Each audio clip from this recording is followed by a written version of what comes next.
Shavua Tov and Chodesh Tov. Last week we spoke about some of the halachot of heating water in a permissible fashion on Shabbat, such as through a dud shemish, which is common in Israel, a solar water heater.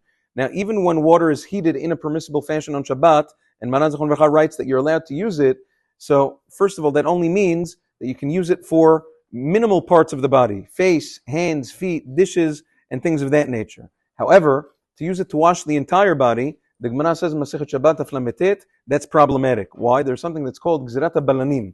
In the times of Chazal, there were bathhouse attendants that they started playing games with how they were heating the water in the bathhouse to make sure there was always hot water in the bathhouse, and they started doing it in a forbidden fashion. The Chachamim found out, and therefore they said that no matter what, there's an isur, there's a prohibition, a rabbinic injunction from washing one's entire body with hot water on Shabbat.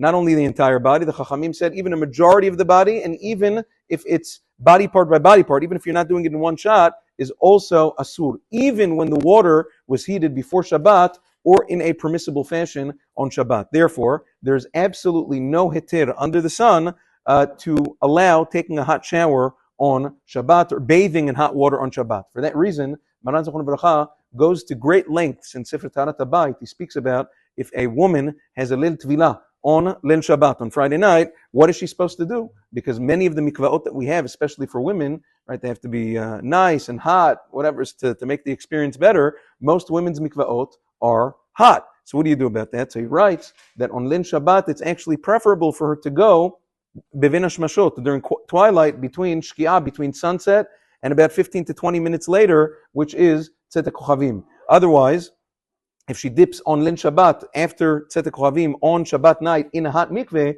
that constitutes, according to many poskim, this isur of bathing in hot water on Shabbat, even though she's trying to purify, but to a certain extent it's still bathing.